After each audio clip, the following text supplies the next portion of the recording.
It didn't start with a knock on the door. It never does. It started with a number, $78,451. That was the exact amount of my student loan debt in 2011. It felt insurmountable, like a life sentence for a crime I hadn't yet committed. I was 26, with a degree in computer science that had landed me a job fixing printers at a local community college. I wasn't living, I was just servicing a debt. And in the quiet hum of my small apartment, surrounded by screens, I found a door to another world. A place that promised freedom. A place called the Silk Road. For those who don't know, the Silk Road wasn't a place you could find on Google. It was hidden away in a corner of the internet called the dark web. You needed a special browser called Tor just to get there. The news called it a digital black market, a den of criminals. But when I first logged on, it didn't feel like that. It felt revolutionary. The interface looked like an early version of Amazon or eBay.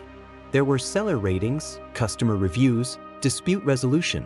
The man behind it all, who went by the name Dread Pirate Roberts, spoke in grand, libertarian terms. He said it was about freedom from government oversight, about taking back control. And at the center of it all was Bitcoin, a new kind of money, digital, anonymous, untraceable. At the time, most people had never heard of it. It was just a curiosity for tech nerds. But on the Silk Road, it was the only currency accepted. It was the lifeblood of this new economy. To me, it felt like the key to that $78,451 prison.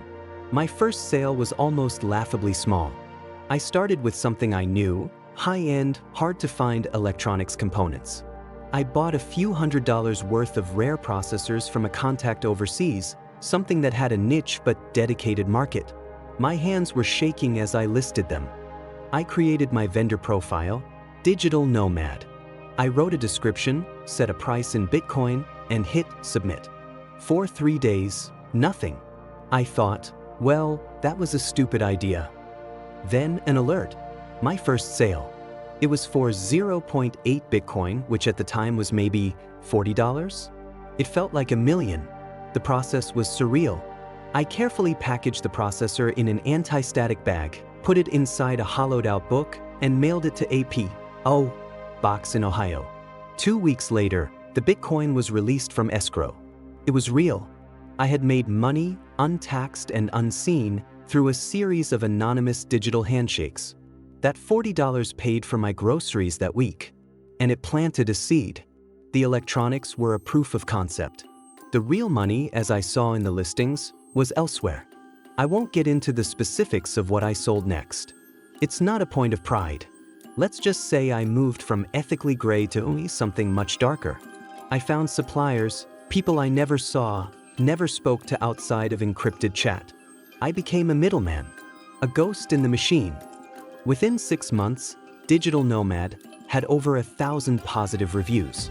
I was a trusted seller. The $40 sales became $400 sales, then $4,000.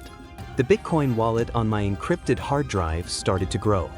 First, I paid off a credit card, then a chunk of my student loan.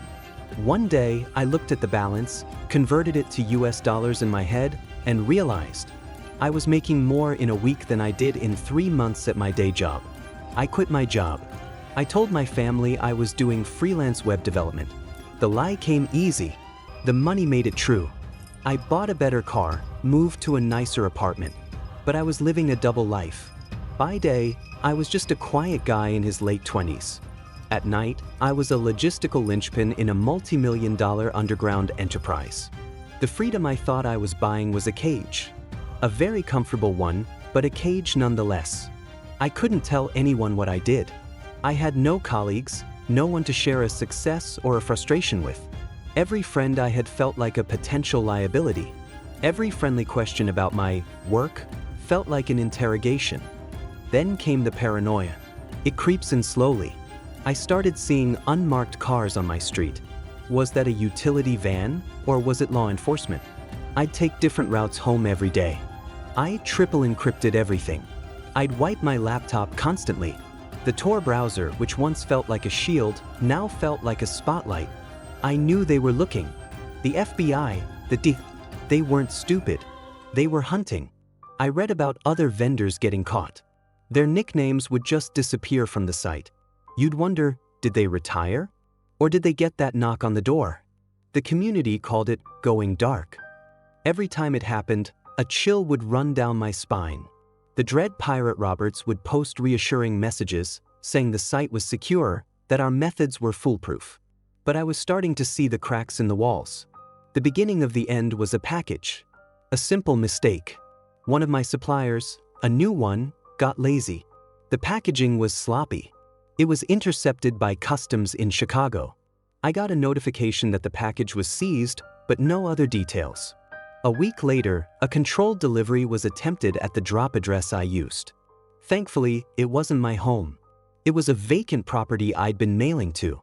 But they were close. They had a thread, and they were pulling on it. Around the same time, the tone on the Silk Road forums began to change. Dread Pirate Roberts, who had always been this calm, philosophical leader, seemed frantic. He was trying to silence critics, even allegedly hiring hitmen, something that was later revealed in court documents. The libertarian paradise was starting to look more like a digital dictatorship, run by a man who was clearly in over his head. I started to cash out. I used a complex process called a tumbler to mix my Bitcoin, to wash it, before slowly converting it to cash. I wanted out. The goal was to pay off the last of my student loan, the original sin that started it all, and disappear. I just needed a little more time. I didn't get it. In October 2013, I tried to log onto the site, and I got an error message. I tried again. Nothing. I went to the forums, the ones on the regular internet, and I saw the headline, FBI arrests Ross Ulbricht, alleged mastermind of the Silk Road. My blood ran cold. They had him. They had the king. And if they had him, they had the servers. They had everything. The transaction logs. The private messages. The vendor names. My name. DigitalNomad. The next few weeks were the worst of my life. I barely ate. I didn't sleep. Every siren I heard felt like it was for me. I scrubbed my digital life, destroying hard drives, deleting accounts. But I knew it was useless.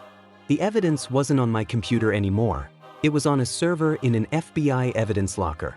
I read every detail of the investigation. How they found him. A simple mistake. He had used his real name on an old forum post, asking a programming question about the Silk Road.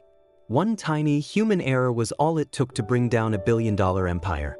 My fate was sealed by a forum post from years ago. The knock came 7 months later. On a Tuesday morning. It was loud, firm.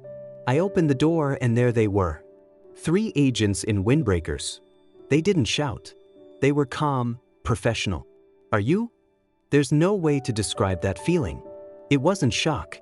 It was resignation. The end of the paranoia. In a strange way, it was almost a relief. The secret I had been carrying for 3 years was finally out. I didn't fight it. I told them everything. My lawyer said my cooperation, my focus on nonviolent goods in the beginning, and my clear attempts to exit the market before the collapse helped me. Ross Ulbricht got life in prison. I got 36 months. I'm out now. The world is different. Everyone talks about Bitcoin. It's on the news, there are commercials for it. It's legitimate. But I remember what it was. I remember the dark, thrilling, terrifying freedom it offered. I paid my debt to society, but I'm still paying the real price. The trust one broke with my family. The years I lost. I started this journey to escape a debt of $78,451. In the end, the cost was infinitely higher. I was promised a world with no rules, only to find that the consequences are the one rule you can never, ever escape.